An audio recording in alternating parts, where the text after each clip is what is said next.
Welcome to Daily Brief YouTube channel. Major clashes continue to occur between the Russian army and the Ukrainian army, which entered the territory of Ukraine 4 days ago by the order of Russian President Vladimir Putin. In the first 2 days of the occupation, the Russian army continued its advance. But from the third day on, the Ukrainian armed forces put up a great resistance in the city centers. The two regions where these resistances are most concentrated are Kharkiv on the northern border and Kiev, the capital of Ukraine. Russia, which has been carrying out serious attacks on Kiev for 2 days and trying to bring down the city, has not been able to bring down the capital of Ukraine to this day. The incredible resistance of the Ukrainian armed forces and the Ukrainian people in the capital caused the Russian army to not enter the city.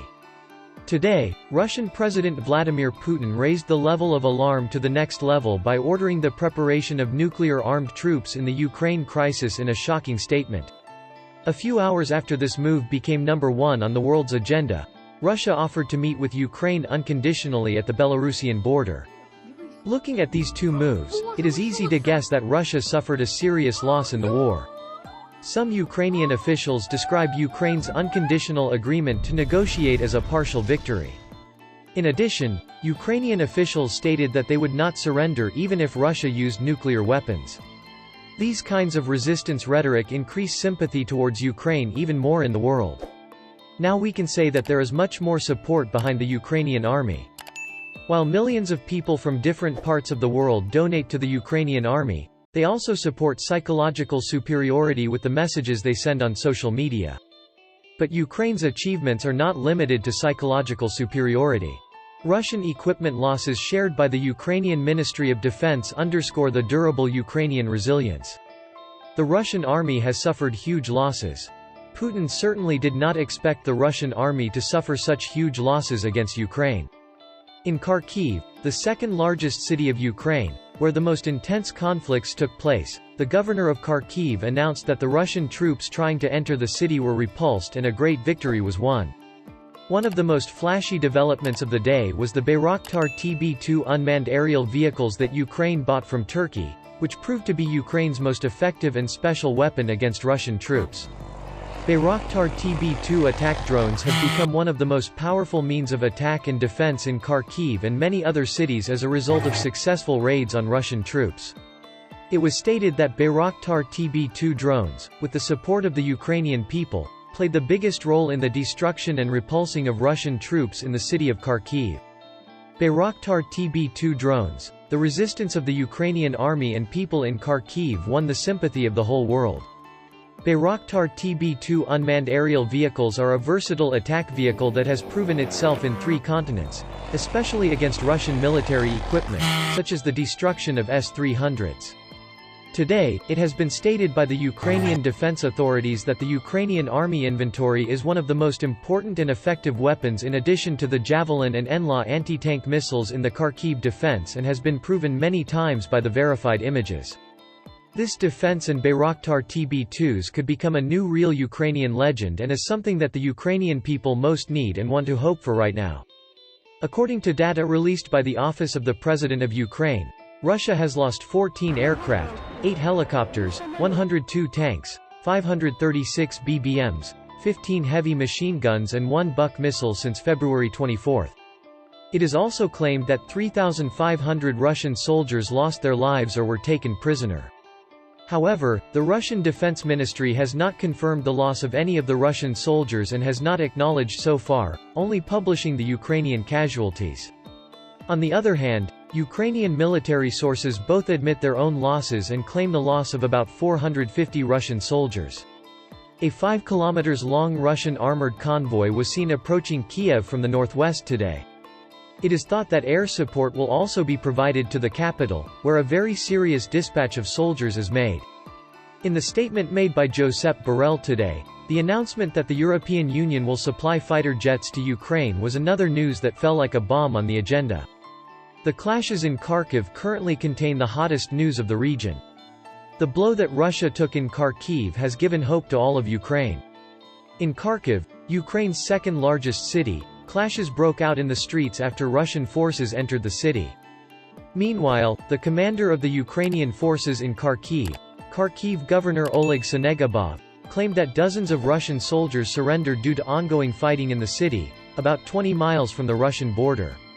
Then the governor of Kharkiv declared his victory. The city's governor claimed on Sunday that after heavy clashes and street battles with advancing Russian troops, Ukrainian forces had repelled the Russian attempt to capture Kharkiv. Kharkiv Governor Oleg Senegabov said Ukrainian soldiers were clearing the eastern city. He said that Russian soldiers surrendered in groups of 5 to 10 and threw their equipment in the middle of the road. "We are in total control of Kharkiv." Senegabov shared it on Facebook. "The city is completely cleared of the enemy. The Russian enemy is absolutely demoralized." The governor previously said that Russian light military vehicles entered the city, including the central areas. He said they arrived in the northern suburbs at 8 a.m. He urged all civilians to stay inside. "Citizens of Kharkiv, do not leave the shelter, do not use any means of transport," he said. He also claimed that captured soldiers complained of low morale, a lack of understanding of the mission, and a shortage of fuel. Senegabov posted photos of some Russian soldiers allegedly captured on his Facebook account. Russian fighters, who warned civilians to stay in their homes, said, "Russian fighters are trying to hide among civilians by leaving their positions, asking people for clothes and food." The Russian Ministry of Defense said in a statement a day ago that the armed forces of the Russian Federation do not hit cities and towns, but take all measures to save the lives of civilians, and said that it only targeted military infrastructure.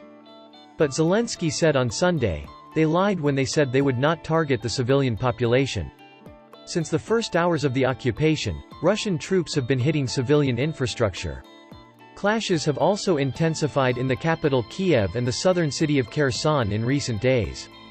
Two senior U.S. officials with direct knowledge told the media that Russia is facing, harder than expected, resistance from the Ukrainian military and unexpected difficulties in supplying its forces. "We defended all our cities, even though the Russians sent sabotage groups and bombed critical infrastructure." Sunday's social media videos showed several abandoned Russian military trucks surrounded by Ukrainian soldiers in Kharkiv as the fighting reportedly continued after an overnight bombardment by Russian artillery. Videos circulating on social media showed footage of Russian troops passing through residential areas and Soviet-era apartment blocks. Pedestrian soldiers used armored vehicles as trenches. Their vehicles were marked with a Z, the symbol of the four-day occupation of Russia. But other footage shows that the Ukrainian army is inflicting casualties. There were images of a Russian column destroyed in the southeast of the city and photographs of a conflict. Eyewitnesses said that a group of Russian soldiers took shelter in an empty school number 88 near the Traktorny Zavod metro station. Armed with Kalashnikovs and grenade launchers, Ukrainian soldiers emerged to open fire, hiding behind a wall and trees. Clashes were reported around Shevchenko Street. In another part of the city, local fighters drove around the destroyed Russian vehicles, checking for damage and salvaging military equipment. Videos uploaded to social media give a rare glimpse of clashes between Russian and Ukrainian military forces on the streets of Kharkiv in northeastern Ukraine. Kharkiv, Ukraine's second-largest city, has been the target of frequent Russian military attacks since the occupation began early Thursday morning. Now it is the place of intense street battles as the Russian army tries to take control of the city. A series of videos uploaded to social media show a Russian troop attempting to advance towards a key airfield and weapons factory northeast of Kharkiv. The airport at Kharkiv State Aircraft Manufacturing Corporation is small, just a single runway, but can be a useful beachhead for the Russians.